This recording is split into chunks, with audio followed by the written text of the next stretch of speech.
본문은 사무엘하 19장 40절에서 20장 13절. 제목은 세바의 반란입니다. 왕이 길갈로 건너왔습니다. 바르실레의 아들 기맘도 함께 건너왔습니다. 그리고 온 유다 백성과 이스라엘 백성의 절반이나 왕과 함께 건넜습니다. 온 이스라엘 사람들이 왕께 나와 왕께 아뢰었습니다. 우리 형제 유다 사람들이 어찌 왕을 도둑하여 왕과 왕의 집안과 왕을 따르는 모든 사람을 인도하여 요단을 건너가게 하였나이까? 이스라엘 사람들은 다윗의 황궁을 추진하는 문제에 있어서 유다 지파가 주축이 된 것에 대해 다윗 왕에게 항의를 했습니다. 그러자 모든 유다 사람이 이스라엘 사람에게 대답했습니다. 왕은 우리의 종친인 까닭이라 너희가 어찌 이 일에 대하여 분내느냐? 우리가 왕의 것을 조금이라도 얻어먹었느냐? 왕께서 우리에게 선물로 주신 것이 있느냐? 이스라엘 사람이 다시 유다 사람에게 대답했습니다. 우리는 왕에 대하여 10몫을 가졌으니 다윗에게 대하여 너희보다 더욱 관계가 있거늘 너희가 어찌 우리를 멸시하여 우리 왕을 모셔오는 일에 먼저 우리와 의논하지 아니하였느냐? 다윗 왕은 우리의 지친이다는 유다 사람들의 주장에 맞대응해서 이스라엘 사람들은 다윗 왕은 너희들의 친척이기 전에 모든 이스라엘 사람들의 왕이라고 말한 것입니다. 그러나 유다 사람의 말이 이스라엘 사람의 말보다 더 강경했습니다. 마침 거기에 불량배 하나가 있었는데 그의 이름은 세바입니다. 그는 베냐민 사람 비그리의 아들이었습니다. 그가 나팔을 불며 이르기를 우리는 다윗과 나눌 분깃이 없으며 이새의 아들에게서 받을 유산이 우리에게 없도다. 이스라엘에 각각 장막으로 돌아가라고 했습니다. 어떻게 보면 이스라엘이 이러한 마음을 품은 것은 사실 다윗의 친유다 정책이 가져온 필연적 결과였습니다. 세바는 이스라엘을 대표해서 군인의 신분으로 다윗의 황궁 절차에 참여하고 있는 사람들에게 더 이상 다윗의 복위를 인정하거나 다윗의 군사로서 복무하지 말고 다윗과 결별을 선언하고 독자적으로 행동하라고 했습니다. 이는 다윗의 통치와 왕으로서의 권위를 인정하지 말라는 권유였습니다. 그러자 온 이스라엘 사람들이 다윗 따르기를 거치고 올라가 비그리 아들 세바를 따랐습니다. 그러나 유다 사람들은 그들의 왕과 합하여 요단에서 예루살렘까지 따랐습니다.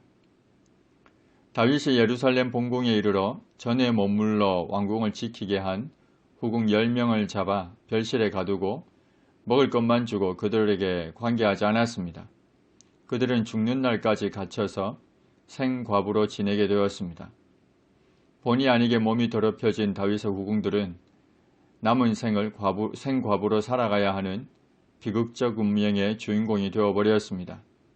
이는 직접적으로는 압살롬의 만행 때문이기는 하지만 궁극적으로 다윗의 범죄로 말미암은 하나님의 징계 하나였습니다. 다윗의 후궁이 이러한 과부와 같은 삶을 살았다는 사실은 다윗 자신이 하나님의 징계를 받은 것임을 암시합니다. 히브리 사회에서 과부가 되는 것은 그 남편에 대한 하나님의 징계로 이해되었던 겁니다. 왕이 아마사에게 명했습니다. 너는 나를 위하여 3일 내로 유다 사람을 큰 소리로 불러 모으고 너도 여기 있으라.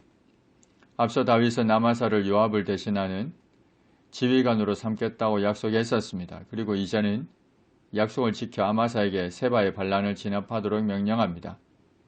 그러나 다윗은 아마사에게 유다 지파에서 군대를 동원하여 곧장 세바를 공격하라고 하지 않고 일단 군대를 모병하여 예루살렘으로 올라와서 자신 앞에 세울 것을 명령했습니다. 아마사가 유다 사람을 모으러 가더니 왕이 정한 기일에 지체되었습니다. 아마사는 다윗이 그에게 내린 첫 번째 임무조차 제대로 완수하지 못했습니다. 이는 다른 이유라기보다 아마사의 무능력으로 볼 수 있습니다. 다윗이 이에 아비새에게 명했습니다.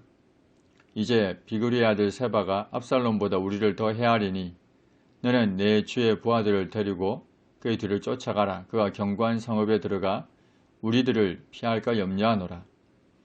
아마사의 유다 지파 군대 동원이 지체되자 다윗은 아마사를 대신해 아비새로 하여금 세바의 반란을 진압하게 합니다. 여기서 다윗은 의도적으로 요압을 기용하지 않습니다. 다윗은 상당히 강한 의지를 가지고 요압을 견제하려 했던 겁니다. 요압을 따르는 자들과 그렛 사람들과 블렛 사람들과 모든 용사들이 다 아비새를 따라 비그리 아들 세바를 뒤쫓으려고 예루살렘에서 나왔습니다. 여기서 나오는 그렛 사람들과 블렛 사람들은 외국인 출신의 용병들입니다. 기브온 큰 바위 곁에 이르자 아마사가 맞으러 왔습니다. 아마사는 왕의 정한 기한보다는 늦었지만 유다 지파에서 모집한 민병대를 이끌고 아비새의 군대와 합류하기 위해 기브온으로 갔던 겁니다. 그때 요압이 군복을 입고 띠를 띠고 칼집에 꽂은 칼을 허리에 맸는데 그가 나아갈 때 칼이 빠져 떨어졌습니다. 요압이 아마사에게 내 형은 평안하냐고 하면서 오른손으로 아마사의 수염을 옆으로 제치며 그와 입을 맞추려는 체했습니다. 이때 아마사가 요압의 손에 있는 칼은 주의하지 않았습니다. 요압이 칼로 그의 배를 찌르자 그의 창자가 땅에 쏟아졌습니다. 그를 다시 치지 아니하여도 죽었습니다. 요압과 그의 동생 아비새가 비그리 아들 세바를 뒤쫓을 때 요압의 청년 중 하나가 이미 죽은 아마사 곁에 서서 외쳤습니다. 요압을 좋아하는 자가 누구이며 요압을 따라 다윗을 위하는 자가 누구냐? 이 병사가 죽어 나뒹굴어진 아마사 곁에 선 것은 이 사건으로 인해 몹시 당황하고 있는 군사들에게 그 사건에 대해 해명하고 요압의 지위를 확고히 하기 위함이었습니다. 이 병사가 그 일을 한 것은 자의에 의한 것일 수도 있지만 메사에서 용이 주도한 요압의 명령에 따른 것일 가능성이 큽니다. 아마사가 길 가운데 피 속에 놓여 있었습니다. 그 청년이 모든 백성이 서 있는 것을 보고 아마사를 큰 길에서부터 밭으로 옮겼습니다. 그러나 거기에 이르는 자도 다 멈춰 서는 것을 보고 옷을 그 위에 덮었습니다. 아마사를 큰 길에서 옮겨가매 사람들이 다 요압을 따라 비그리 아들 세바를 뒤쫓아갔습니다. 아마사가 죽고 이제 아비새도 아닌 요압이 주축이 되어 세바를 뒤쫓아갔습니다.